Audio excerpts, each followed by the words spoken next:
Кога станува збор за медот, граѓаните многу ретко можат да препознаат квалитетен мед, но затоа искусните пчелари тоа многу добро го знаат и да го препознаат. Па затоа денеска во студиото на Прва Скопска разговараме со господинот Ванчо Петковски, кој 38 години се занимава со пчеларство. Господине Ванчо, добре дојдовте во студиото на Прва Скопска и благодарам што прифативте да разговараме токму на оваа тема. Благодарам за поканата. Се радувам што можам да кажам нешто на овој аудиториум. Го ценам тоа. Ке разговараме за медот, па еве би можеле да ни кажете некои карактеристични својства за медот. Медот е посебна субстанца и мора да го утврдиме како поим, онака како што е утврдено во цивилизациите кои што добро го анализирале медот како таков. Медот е субстанца која што мора да помине низ пчелата, односно производ на растенијата, ама пчелата го собира, го преработува, доработува, додава своји елементи, го легерира и како таков е мед. Пред тоа тој е нектар, односно хемиски, тоа се разни видови на прости и сложени шекери кои што се наоѓаат во природата. Најчесто тоа се производ на растенијата, кој што во познатата така наречена фотосинтеза, со помош на светлосните зраци, односно фреквенцијата нивна, водата, јаглеродниот диоксид и хлорофилот што го имаат растенијата, се создава така наречената најпознатиот шекер гликоза. Гликозата како основа на живиот свет.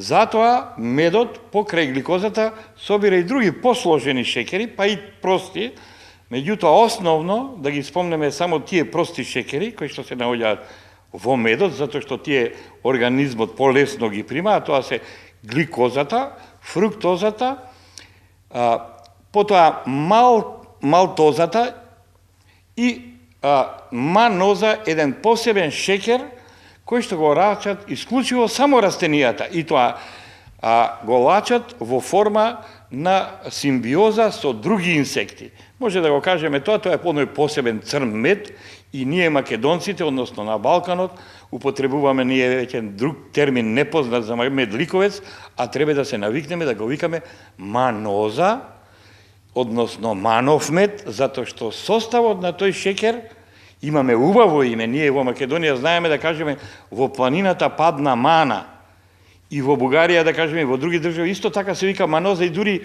на англиски се вика маноза медот. А ние овде го викаме медликовец или шумски мед. Не, тој има прав македонски назив и се вика мана. Значи, покрај овие медови има и разни видови други медови кои што пчелите ги собираат од цветовите. Значи, со појава на цветниците пред 80 милиони години се појавиле разните видови на цветови кои што ги привлекле при опрашувањето и нектарат. Има посебни клетки кои што нектарат, тој нектар пчелите го собираат и основно во анатомијата мора да сватиме дека пчелата покрај устата има една медна вољка. Значи таа пред да премине во органите на цревата и да се разнесе, има медна вољка. Во таа медна вољка пчелата додава ензими, најчесто инвертаза, покасно може и некои други елементи, најчесто од млеч или остатоци од аминокиселини, кои што пчелата си ги разнесува по своите соматски клетки. Меѓутоа, мора за медот да го зборуваме да кажеме дека пчелата нема ни вени, ни артерии, нема портаја како кај човекот од цревата да се оди, па да се разнесе, нема вени. Значи, директно овие елементи што ги содржи медот, а се мисли на околу 180 утврдени елементи, кај пчелата оди директно во соматските клетки само под притисок. Пчелата има срце, меѓутоа има продолжено срце со неколку комори, кои што секоја предкомора е комора на претходната, има залистоци, ама ово отворени ости или каверни, каде што од утробата се пренесува до соматските клетки хранливата материја. Човекот кога ја зима оваа храна, замислете, ја зима директно на мембраната, на било која клетка. Така пчелата се храни. Така пчелата добива енергија од природата. Животно, кое што еволуцијата го развила до тој степен, да има вакви органи да ја користи елементарни субстанции од природата. Видите какви решенија во природата има. Ова е предизвик за секој интелектуалец, па посебно и за пчелар да се занимава со ова. И не може да не се занимава со биологија и физиологија ако се бави со оваа гранка. Еве вака малце да почнеме за увод за медот да кажем. Инаку медот кажавме дека покрај овие шеќери има и други утврдени од Токин, еден научник ги утврдил сите фитопрепарати, фитонциди како природни антибиотици во медот. Значи утврдени се тие и дадени се во литературата. Објаснети се. Тие се во разни форми, во вид на соли, во вид на ние ги чувствуваме како луто, како кисело, како горко, како кристали, како етери посебни. Потоа ги чувствуваме во форма на кетони, на испарувачи, кои што долго време ги чувствуваме во околината. Така да медот и при препознавањето мора да го има оној мирис, оној амбиент да го исполнува со некакви етерични масла или елементи кои што ги содржи од природата. Не може мед да биде да не мириса никако или да едноставно да кажеме пластичен. Значи тоа е само сахарозата. Сахарозата како сложен шеќер при разлагање на гликоза и фруктоза, таа не мириса. Не може да има никаков мирис. И основно, на пазари, кој ќе видиме, ние гледаме тегла, разложена сахароза и ја гледаме како да свети во незе нешто. Зошто? Затоа што можноста на овие шеќери имаат можност за поларизирана светлина да ја отклонуваат. Едната ја отклонува во десно гликозата, фруктозата во лево, ама растворена како сахароза ја отклонува исто во десно. Додека медот, ако е растворен, ако е одделена, значи, тогаш она се одвојува, светлината се одвојува во лево. Основно, значи, при купување, при продажба, освен вкус, да кажеме, ние може да го препознаеме медот на пазар, како да има во него, најпластично речено, некоја сијалица да свети и тој како да цалка, би се рекло, како да блешти. Прва индикација на тоа, дека тој мед не е во ред. Инаку, може да зборуваме ние за квалитет на мед, меѓутоа мора да се пофалиме дека Македонија неодамна купи и доби, се опреми, дали со така наречен хроматограф, и тоа воден хроматограф, тоа е индикатор на молекулите, на составот на било која субстанца, како што слушнав на други медиуми, дека тој е исклучиво за мед и за чоколадо. Значи, Македонија, за да може да извезува, сега ние пчеларите, ќе добиеме сертификат, како што не е обеќано, дека ги исполнува условите на анализа на медот, кои што ќе се ценат во било која држава од Европската Унија.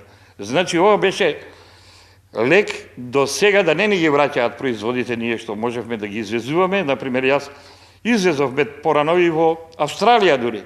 И во други држави ние извезуваме помалци мед и во соседството.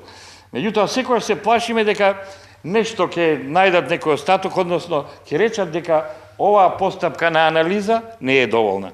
Инаку, оваа хроматографија утврдува и, како што разбрав од професорот, и поленска анализа. Значи, мора овој мед да има и поленови зрна од амбиентот. Ние во Македонија имаме... Македонија нема море, ама има мноштво на билки. Сите билки цветаат и тој мед паѓа, ние го губиме. Замислите, секоја година ние тоа да го собираме. Па тоа е како да имаме море, тоа е богатство. Пчелите како животинки и ние како луѓе кои што се занимаваме со пчелар, мора да бидеме подпомогнати. Мора да разбереме дека во светот сега во момент се води голема битка за опстанок на пчелите. Зошто? Затоа што не само 70% што создаваат храна и приход од храната зависат, посебно растенијата, посебно организми кои што не ги опрашуваат други инсекти и посебно што другите инсекти веќе изумреле. Во покраината Сечуан во Кина, што е поголема од поранешна Југославија, нема инсекти. Тамо со пердушка ги опрашуваат јаболките и крушките кинезите. Зар така треба да се доведеме и ние? Затоа бараме заштита на државата и во овој правец. Добре, дали би можеле по-конкретно за граѓаните кога ќе отидат да купат од некаде мед, што ќе им препорачате? Како да го препознаат дали медот што сакаат да го купат е квалитетен и хранлив, природен или не? Денес индустриите, посебно кондиторската индустрија и обработката на шеќери, стаса до тој степен да разлагањето на сахарозата, односно правење на слични производи на мед, е масовна. Затоа и луѓето може да бидат во обмана при купувањето и избор на мед. Мој совет е прво да купуваат производ од својот крај, кој што го препознаваат искуствено, го препознаваат по боја, по вкус. И второ, најбитно, моje мислење, дека треба да го препознаваат купецот, продавачот. Значи, се купува од познат продавач. Зошто? Затоа што треба да имате во него доверба, он сигурно дека ќе ви даде изјава дека е неговиот чист, дека е здрав, дека е надвор од животна средина, во убави услови и така натака, а вие ќе знаете од вашето искуство и бисте го одбрале правиот вистински мед према мене во овие услови. Ако некој ви го фали дека негде се наоѓа на некое место, па тамо, вие не можете да имате доказ ако не го познавате. Тоа веќе и трговијата успева да биде вешта, да ги убеди. Дали може да ни кажете ви исто така накратко генерален впечаток од изминатата пчеларска сезона? Каков беше воопшто исходот? Видете, во поново време се случуваат, не само заради климатските промени, заради појавата на разни видови на болести, посебно на габи. Габите во овој период земаа голем замах. Сите производи што се наоѓаат се скоро нападнати, посебно кај што има се нападнати од габи. Ако цената на јаболката падне и паднати јаболките не се собираат, пчелите се вртат околу сите овие производи земјоделски, покушаваат тие шеќери да ги внесат во кошниците, ама тамо се наоѓаат од групата на аспергии една негра, црна, една габа, која што е страшно лоша. И моje мислење е дека тоа направи помор и кај пчелите. Значи, не е само што е штетна кај луѓето, него има последици и кај пчелите, затоа пчелите минатата година имаа големи проблеми, не само заради топлината, не само заради спражувањето на тие клетки кои што нектарат кај цветовите на растенијата, туку и заради вкупната состојба на појава на разни видови на болести. Минатата година беше многу лоша, и луѓето поминаа пак тука околу нашиот просек 15 килограми по кошница. Во некои краишта, дури онаа мана што ја зборував, каде што растенијата требаше да ја создадат во Охридско-Песпанскиот регион, потоа исто така и во Беровскиот крај, ја немаше, имаше во одредени региони, тамо се појави, ја има, меѓутоа доста малку, таа е тој темен мед со посебна арома, коштан од веќе повеќе подолго време, не меди. Зошто? Затоа што исто тој цвета негде во средина на летото, после 1 јули, од 1 до 15, зависи географската висина, 1 до 15 јули, исто и тој имаше проблем во медењето. Значи, медењето, односно пчеларството, како гранка доаѓа и медењето доаѓа во многу голема криза. Мора ние да размислиме за климатските промени, мора ние да направиме нешто.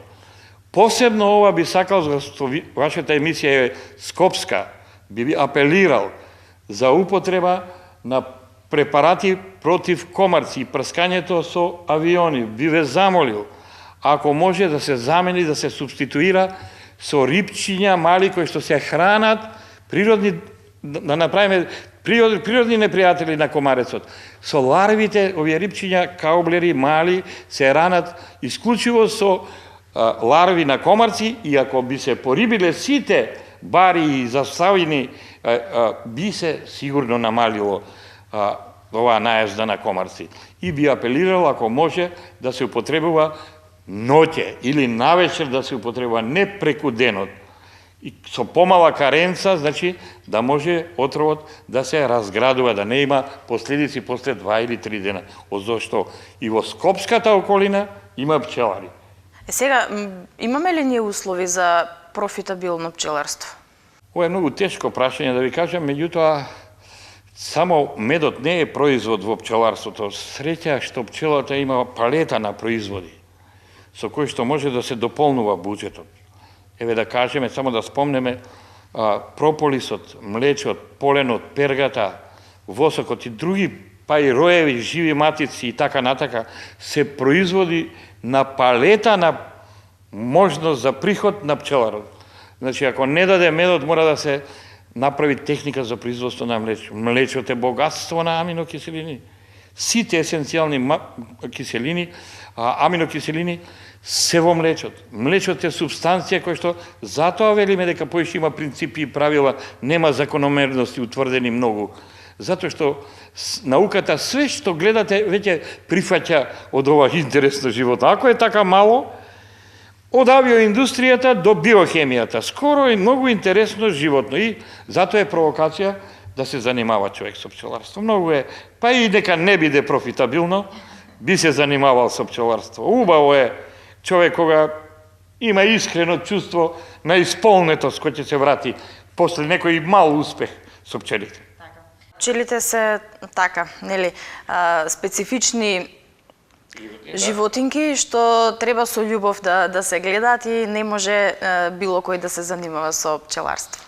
Така е, има многу чудесија, да кажем, ја го викам инсектот чудесија од инсект, зашто ние знаеме имаме 5 чула или 6, да кажеме, со интелектот, а не знаеме колку чула има пчелата. Пчелата има едни влакненца на целото тело, дури на крилото, и кои реагираат на електромагнетни таласи, реагираат на светлосни фотони, реагираат на топлина, затоа што топлината не е ништо него промена, не е тоа течност пред Њутон која што се движи низ материјата, него се промена на молекулите кои што ја дигаат таа температура.